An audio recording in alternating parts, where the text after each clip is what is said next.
Good afternoon, everyone, and welcome. Thank you for joining us for this launch of the 2025 annual report. We will start with the statement from the Secretary General and then turn to your questions. Yes, good afternoon, and thank you for joining us today for the launch of our 2025 annual report. This report is basically a summary of what we have discussed, what we have decided, and also what we have done as NATO throughout 2025. And it was quite an eventful year. We see clearly that our world is constantly changing, and we are adapting to ensure we remain prepared. Putin's war of aggression continued, as did support for Russia's war from China, from Iran, North Korea, and Belarus. We saw increasingly reckless Russian behavior in the context of NATO territory, whether through airspace violations or hybrid threats.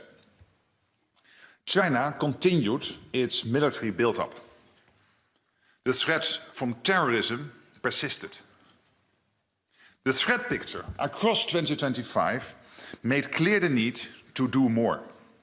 And throughout the year, NATO continued to come together to ensure that we are ready and able to respond to any threat across all domains, both now and in the future. Last year, NATO began a new chapter in our common defense. We recognize collectively that this complex and more dangerous security environment called for a bolder approach, one that demands a stronger, a fairer, and a more lethal alliance. And that is why at the NATO summit in The Hague, allies took a historic decision to raise defense investment to 5% of GDP. And as allies are now allocating more to invest in crucial capabilities, we need to ensure that the supply meets our demand. So we also agreed to ramp up defense production and innovation to ensure our industries can provide what our militaries need. These were defining decisions that will shape the future of our alliance for years to come. The figures in the report speak for themselves. We have made significant progress on defense investment, and NATO is stronger today than it has ever been. In 2025, for the first time, all allies met the goal agreed in 2014 to invest at least 2% of their GDP on defense. And many went much further. In fact, we saw 20% increase in what Europe and Canada spent on defense in 2025 as compared with 2024. Continuing this crucial trend will be a priority in the years to come. For too long, European allies and Canada were over-reliant on US military might. We did not take enough responsibility for our own security. But there has been a real shift in mindset, a collective recognition of our changed security environment. And as a European, I'm proud of what we are doing, the tremendous progress being made. We are investing because it is crucial to be able to address the threats we face. Russia remains the most significant and dire threat to security in the Euro-Atlantic area. In the past year, Russia has tried to test our security and disrupt and divide our societies, whether through airspace violations, sabotage, and malign cyber activities, or political interference and information threats. NATO's response to reckless provocation, whether from Russia or others, has been clear, swift, and decisive. Damage to our critical undersea infrastructure prompted the creation of Baltic Sentry to better guard against potential threats to our undersea infrastructure. In September, airspace violations from Russian drones over Poland led to the creation of Eastern Sentry, further strengthening Allied deterrence along the eastern flank from the high north to the Black Sea. Through both Baltic and Eastern Sentry, we are testing new solutions and integrating innovation, including through the use of drones and counter-drone technologies. And as we continue to invest in the deterrence and defense of the whole of NATO, we also continue to provide crucial support to Ukraine. Our security is so closely connected. And that's why in 2025, allies provided the overwhelming majority of military assistance to Ukraine. This was in addition to ongoing humanitarian support and other forms of non-lethal aid. In February 2025, we opened JTEC in Poland, the first joint NATO-Ukraine center to share lessons learned from the war. In the summer of 2025, we launched Pearl, providing billions of euros worth of vital American military hardware to Ukraine, paid for by NATO allies and partners. We continued to deliver crucial support through NSATU, our command in Wiesbaden, and we worked with allies and partners who formed the Coalition of the Willing in 2025 to ensure that, once the war comes to an end, there are security guarantees in place to secure the peace. 2025 was a landmark year for NATO. This is clearly demonstrated and documented in this annual report, which I'm proud to share with you today. And with that, I'm ready to take your questions. Okay, let's start over here in the fourth row, Associated Press. Lorne Cook from the Associated Press. You said again today that NATO is stronger than it's ever been, and when I read the document, I feel there's like this collective, there's kind of a dissonance between what we see in the world and what we have to say about NATO. We've got an ally that had its designs on Greenland. A bunch of other allies had to go there with a trigger force, right, to keep this ally away. We've had that ally calling others cowards. We have the Secretary of State and Defense who don't turn up. Russia remains the biggest threat to NATO, and doesn't seem like President Putin is intimidated at all, really. And you've said yourself within the next few years he could launch an attack somewhere in Europe. How is it that NATO is so strong in these circumstances? Well, let me answer that question head on. And I've said it before. I don't believe that with the present American administration, the whole of NATO would have been reaching the 2% at the end of 2025. Take some big economies like Spain and Italy and Belgium and Canada. We're far from the 2% mark. They all got to the 2%. And this is bringing in billions and billions of euros/dollars to spend on defense. And then the Hague Summit, without the present administration in the United States and the present president, I don't think we would ever have reached this commitment to spend 5% of our GDP on defense, including the 3.5% on core defense. And then finally, I think it was very important that the new American president coming in, Trump 47, opened the dialogue again with Russia to end the war in Ukraine. Because in the end, it was only the United States, I believe, who was able to break that deadlock. So that would be my direct reaction to your question. Okay, and just next to him, Terry.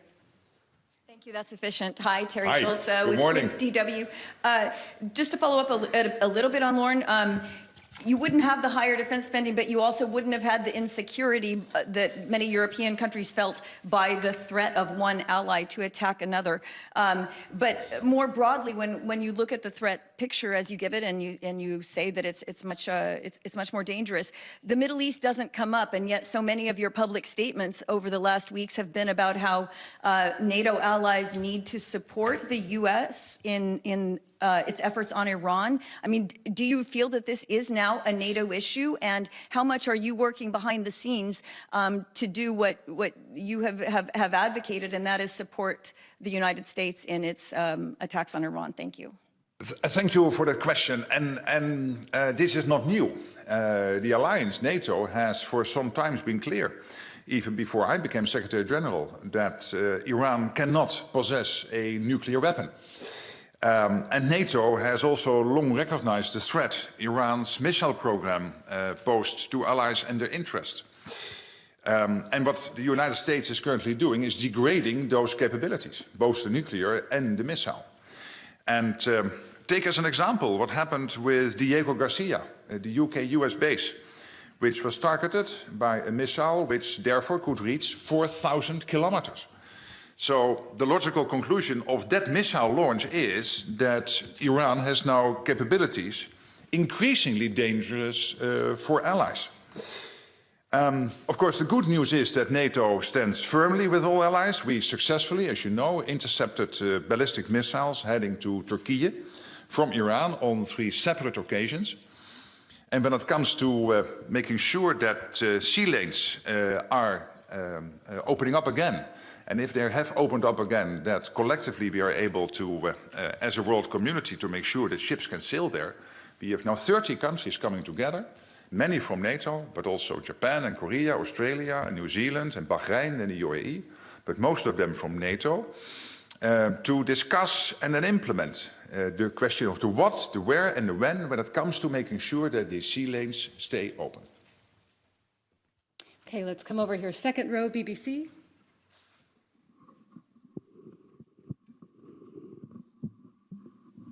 Thanks very much, Mr. Rutte. Good morning. Good morning to you. Congratulations with your new Director General. I'll pass that on. The first question is on Iran. You told our partners at CBS News that President Trump is doing this to make the whole world safe. I was just wondering how you can argue that in the short and medium term, and also how concerned you are about the impact on Ukraine, because you talk about how it's so central to Europe's security, and we've seen already how it's really benefiting President Putin, what's happening in terms of the easing of sanctions on oil, and that the Ukrainian conflict is being overshadowed, which I know is a concern of yours.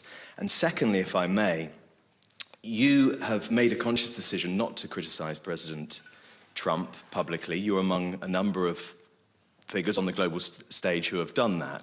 But just last week, he was saying that NATO allies were cowards for not joining what's happening in Iran, joining him and Prime Minister Netanyahu. And in that Truth Social post, he ended it by saying, we will remember. Now, whether or not President Trump is aware of this, but that has real echoes and chimes with words of remembrance that for more than 100 years, people in Europe in particular have been using that sort of phrase, we will remember them. So I just wonder, I'm not inviting you to criticize President Trump, because I know that's something you've been reluctant to do, but how does that touch you? How does that feel you when you see that sort of post? Well, thank you. Let me, various elements in the question. So first on Ukraine, the good news is that essential equipment into Ukraine continues to flow. And that is important because we have to do everything, and NATO is very much involved through the Command in Wiesbaden, through JTAC, individual nations providing support to Ukraine, including the essential equipment coming from the United States, paid for by European allies, getting into Ukraine. So that continues, that's good. Then when it comes to the comments of President Trump, as I said also on CBS, what I've been seeing is some frustration with him about the Europeans needing to take time to react to his requests when it comes to this question of making sure that sea lanes are open. And I said, hey, there is a reason for that. And the reason is that for good reasons, the US was not able to consult with allies because they wanted to keep the campaign secret. And again, for good reasons, to make sure that nobody knew what happened on that Saturday morning. And there's always a risk if you inform too many people that things might leak. But that also had the disadvantage that it takes time for the Europeans to get organized. The good news now is that thanks to the leadership from the United Kingdom, France and others, originally 6 countries, the UK, France, Italy and Germany and Japan and the Netherlands, then on Friday 22 countries, and by now over 30 countries have committed to come together to discuss the what, the where and the when it comes to making sure that the sea lanes stay open. And this is exactly also to the request of President Trump. And more generally, when it comes to the Middle East and the situation with Iran, NATO has been consistent over the years that NATO does not want, as an alliance, and this is a collective position, for Iran to get its hand on either a nuclear capability or a missile capability. Okay, we'll go to the 4th row. Interfax Ukraine in the center. Hi, ma'am. Good morning. Goedemiddag. Goedemiddag, u spreekt Nederlands. Klein beetje, dank u wel. Thank you, Alison. News agency Interfax Ukraine, Irina Sommer. Follow up what you just said, that American weapons continue to flow to Ukraine. Washington Post just reported that Pentagon might consider to redirect weapons which is going to Ukraine to Middle East. So what do you know about it? And because it's mentioned that it is already a weapons which already was pre-ordered in the frame of Pearl, NATO program for Ukraine. So what do you know about this and what NATO is going to do or would do if it will happen? Thank you. Well, as I already mentioned in reaction to another question, this crucial equipment through Pearl, so this US vital equipment for Ukraine, including interceptors, is continuing to flow into Ukraine. And let me add that since the launch, and that was of course last summer, Pearl has now supplied around 75% of all missiles for Ukraine's Patriot batteries and 90% of the ammunition used in other air defense systems. So this is an important program, again, continuing to flow. Fourth row, also in the center, Anadolu. Thank you very much, Secretary General. This is Chair Hi, Fitcherton good from morning. Anadolu Agency. Good morning. You've mentioned your efforts regarding the formation of a multinational coalition outside of NATO to address the situation in the Strait of Hormuz.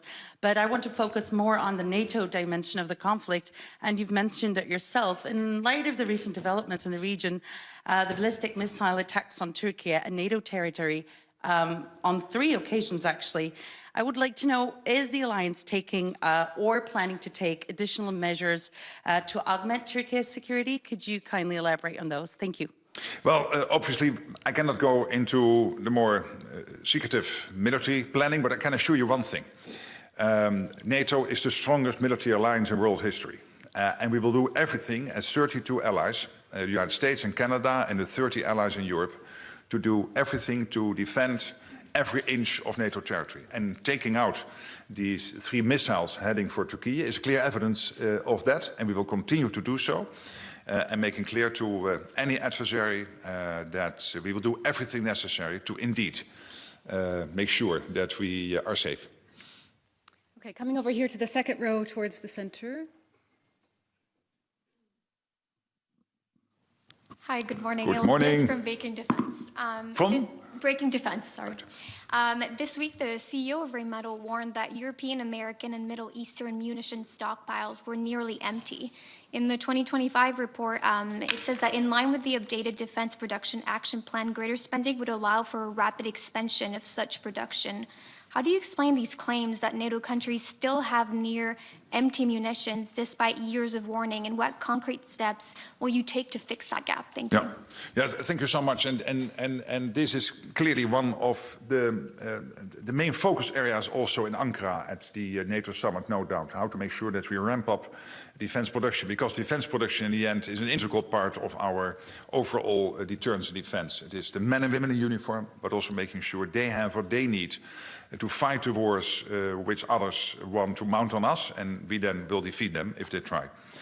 When it comes to ammunition particularly, as you know, there is some good news that we have been able to increase the production of ammunition 6-fold compared to a couple of years ago. But still, clearly there is more to do. And when you look at the broader defense industrial base, and this is an issue which we have to confront both in the United States and Canada as well as in Europe, the defense industrial base at the moment is simply not producing enough, and we are not fast enough in implementing innovation. We are getting better, but we have to do more. One of the reasons why we started the 2 sentries last year and also Arctic Sentry this year is not only to defend what we try to defend and will defend through the sentries, but also to make sure that we know where the gaps are, which capabilities we need to develop, including when it comes to innovation. Take, for example, drone and anti-drone technology. Here, as also is now the case in the Middle East, we can learn from Ukraine. But there are other examples. Also examples of how to make sure that the latest innovation, AI technologies, are an integral part of our overall defense. So this is crucial. I know the American president had a meeting with the 5 primes in the US. I spoke with one of the CEOs afterwards. That was a very effective meeting. We are doing the same, of course, here with national leaders like President Macron and others sitting with defense industry here in Europe. And Finally, this is of course a transatlantic issue, but it is also a transatlantic defense industrial base. More and more we see European companies investing in the United States, but we also see US companies setting up shop here to, for example, produce missiles for Patriots. Okay, and we're going to the back now. Frankfurter Allgemeine Zeitung. Thanks so much, Thomas Kutschka with FAZ. Where are you? Oh, yeah, there. Here. Yeah. 2 questions, please. The first one, there's a report out today claiming that Russia now delivers combat drones to Iran. Can you confirm this? Does not NATO have any information about this? So the other way. And the second question, completely unrelated, the former Lithuanian Foreign Minister Landsbergis has called for a NATO investigation into whether Hungary and especially Hungarian Foreign Minister Szijjártó has leaked confidential information from NATO meetings. You've heard what he said about his behavior before and after EU meetings. Do you see reason of concern that he's behaved in the same way when he met with fellow NATO colleagues? And if so, would you launch an investigation? Thank you. Thank you very much. On the first question, of course we know that Russia, Iran, North Korea and China are working closely together. We know that Iran is one of the suppliers of essential gear for Russia to maintain and solidify its war against its unsolicited provocation, war against Ukraine. That's clear. So it tells you something when these reports come out that Russia is sharing so much also with Iran.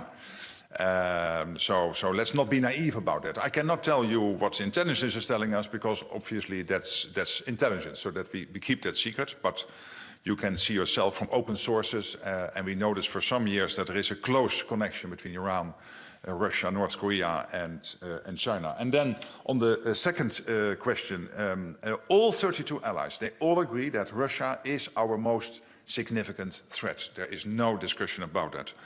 A threat to our security now and longer term, and also that all 32 allies are totally committed to make sure that we have the collective defense in place, we take the necessary steps required to ensure indeed that we can deter and defend. So we're working together with all allies on this every day.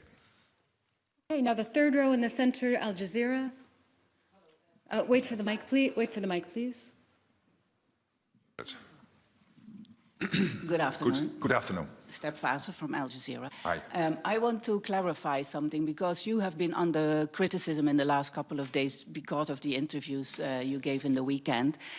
European diplomats felt you overstepped your role because the mood in Europe was not endorsing the war Israel and the US are now fighting, but there was a much more hesitation, and also the fact that you said all these countries are coming together. The message the European nations were saying that they only want to help when there is a ceasefire, or at least the fighting has stopped.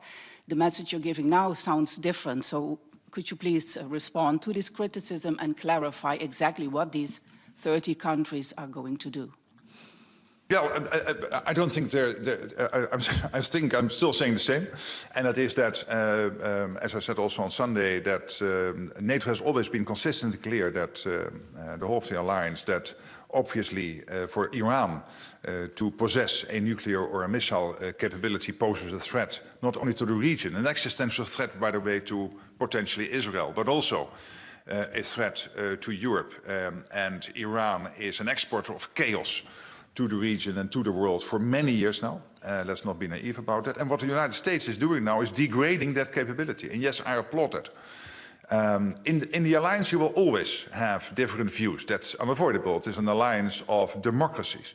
But when it comes to not accepting Iran having a nuclear and missile capability, we all agree.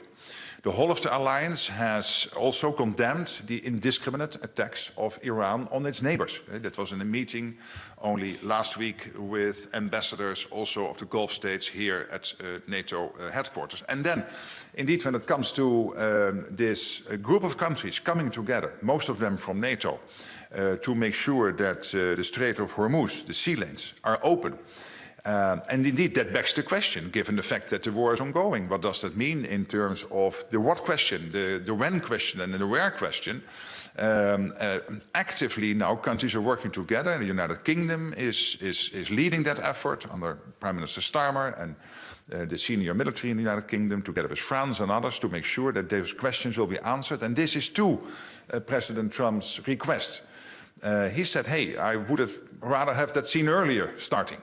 And there my reaction is, Europe needed time because the United States, for good reasons, was not able to inform allies of what was going to happen now 3.5 weeks ago on Saturday morning, because that would have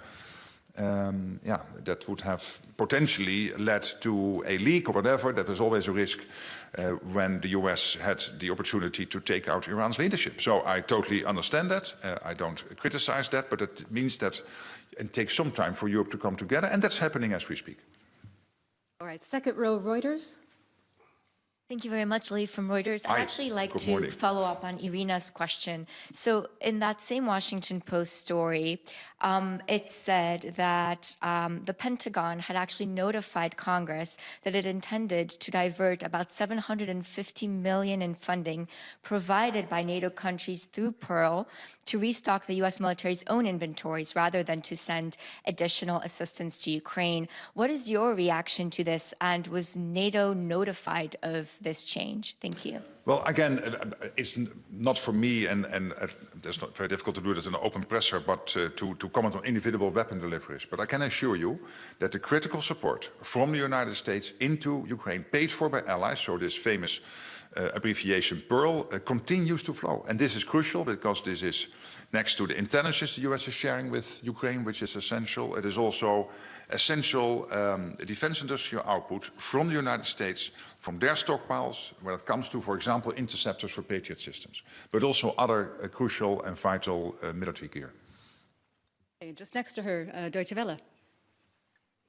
Ksenia Polska from Deutsche Welle Ukrainian. Good morning. Good afternoon. Sorry, afternoon, yeah. Secretary General, so based on the report and what you have already mentioned about Ukraine, NATO is now coordinating the arms deliveries to Ukraine. It's coordinating the training for Ukrainian army. It is learning its lessons, as you said, from Ukrainian war experience through, well, NATO is for coordinating and JTEC is for the lessons learned. We have heard news about the role of Ukrainians also in different military trainings and maneuvers. And given this level of operational involvement and cooperation, would you describe Ukraine as already part of NATO's defense ecosystem, even without the formal membership? Well, let's be very precise on this. NATO is not party to the conflict. So NATO is indeed coordinating all the support, the training and the weapons deliveries and capturing all the lessons and making sure we share them within NATO. And then, of course, we also share our insights with Ukraine through this joint education and training center in Poland, the so-called JTEC. You're totally right on that. But then I don't want to put a particular frame on it. There is a path into NATO for Ukraine, which was agreed at the Washington Summit in 2024. That path will take time because we know there are various allies not accepting NATO membership at the moment, so that is not on the cards for now.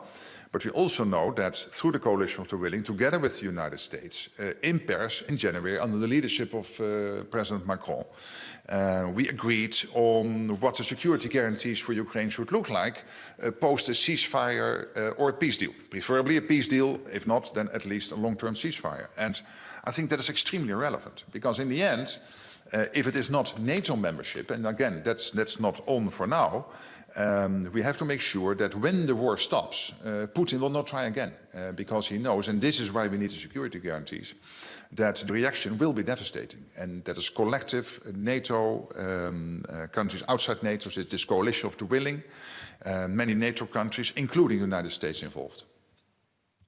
Okay, front and center, Estrella. Hello, good afternoon. Good afternoon. This is Ana Crespo Guillén from the Spanish newspaper Estrella Digital. You said that the trend of increasing defense spending will be a priority in the years to come.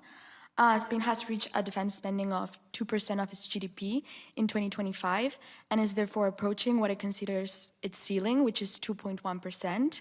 At the same time, other NATO allies that have also reached the 2% benchmark are expected to more than double their efforts toward 5% by 2035. So how do you assess the fact that over the next decade, Spain's planned increase in defense spending would be limited to around 0.1 percentage points, while most other allies are expected to make significantly larger increases? Thank you so much. But let me start by commending Spain, because at the beginning of last year, the Spanish defense spending was about 1.3, 1.4%. And in April, I got a call from Pedro Sanchez, the Prime Minister, saying we will go to the 2%. He did.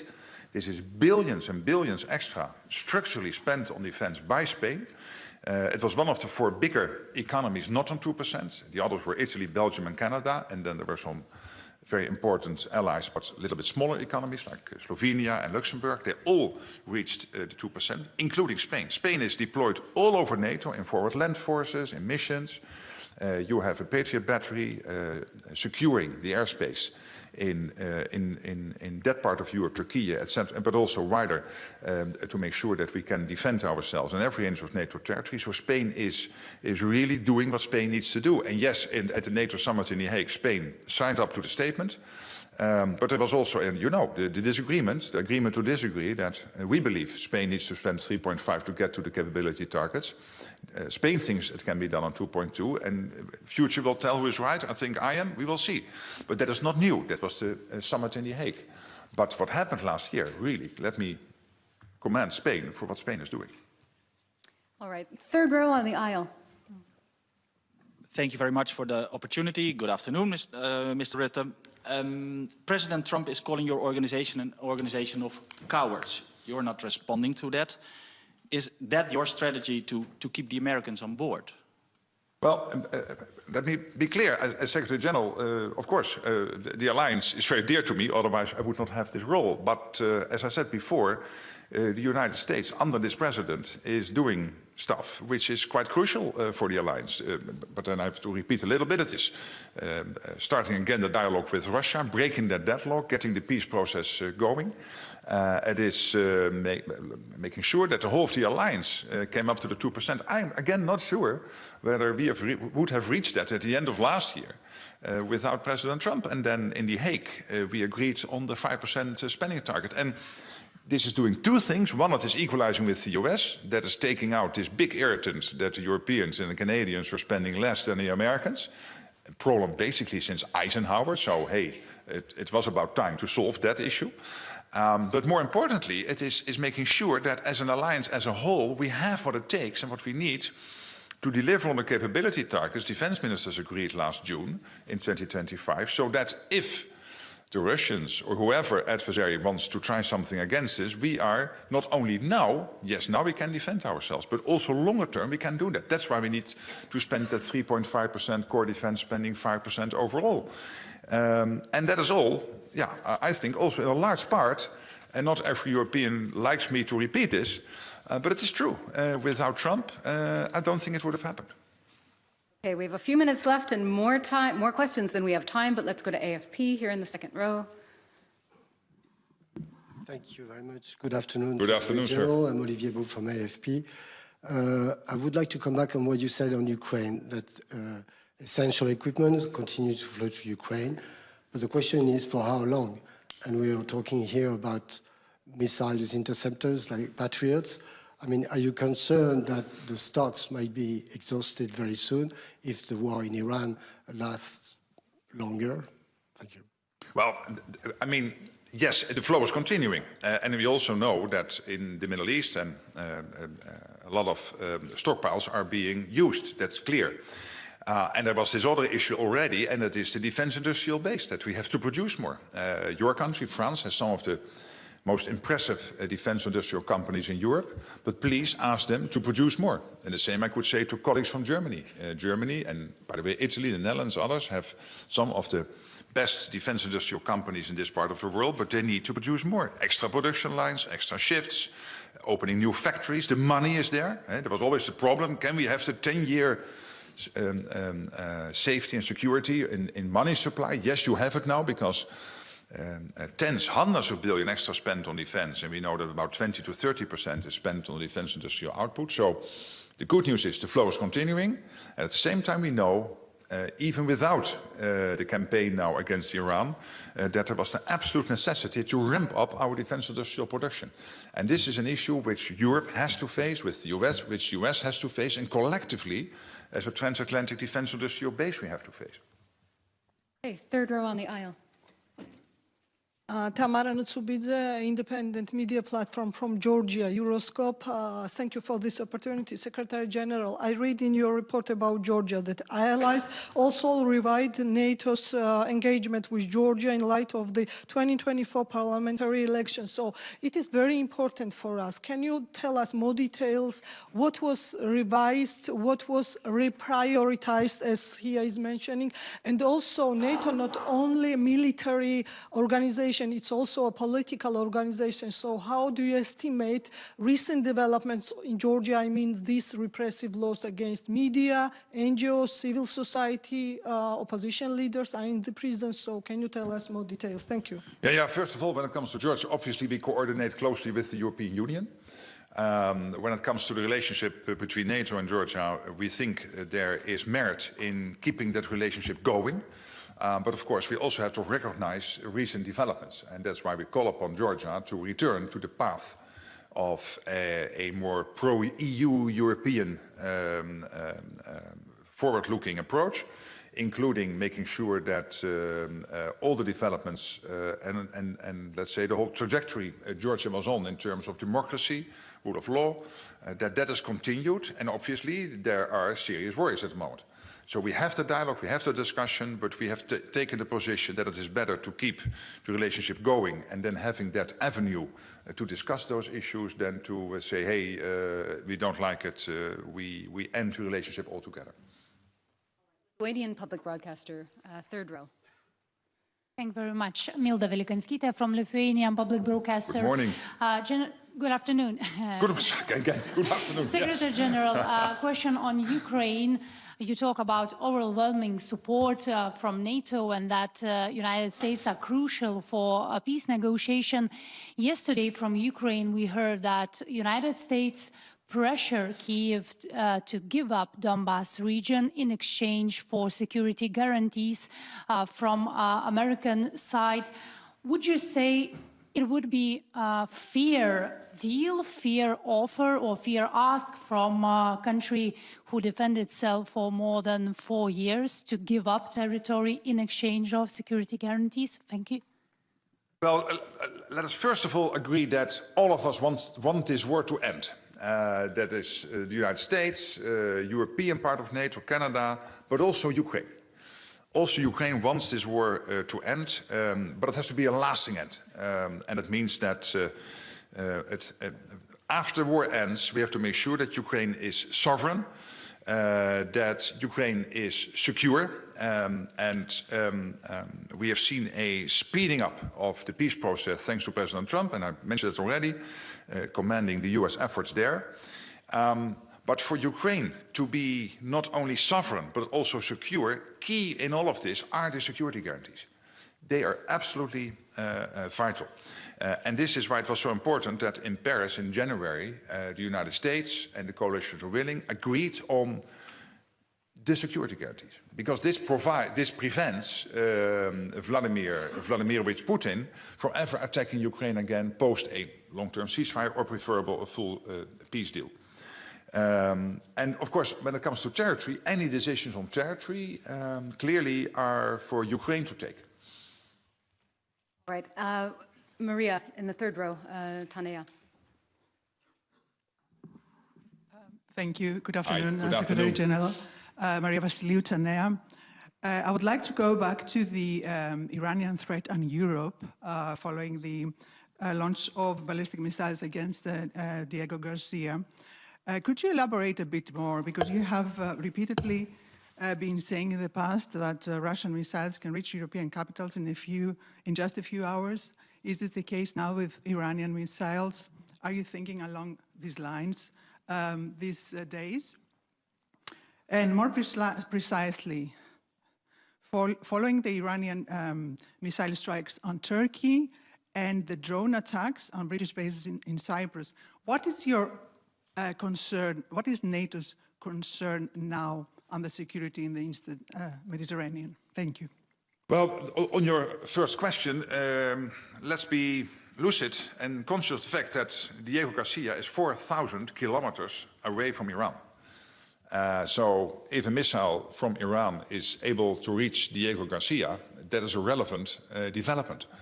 And what I was saying before to one of the questions asked, that it means that Iran already had capabilities which are dangerous for allies, but this means they are increasingly dangerous for allies. And you can do the math yourself, 4,000 kilometers. So in that sense, it's clear that where NATO allies collectively, unanimously agreed that two things should not happen. One is Iran having a nuclear capability, and secondly, Iran having its hands on a missile capability of this magnitude, then clearly there is reason to assume that there is an increasingly more dangerous situation for allies. The good news, of course, is that allies are prepared. We can defend ourselves. NATO is a very strong alliance, and you have seen that in Turkey with the 3 missiles heading for Turkey. And let me say to all citizens in NATO territory that our military, under the leadership of the Supreme Allied Commander, they are on this, all of them, to make sure that we have what it takes and what we need to defend every inch of Allied territory. All right. Thank you so much for joining us today. That's all we have time for, but very grateful to see you, and have a good afternoon. Have a great afternoon. Yes. Thank you. And see you later. Yeah.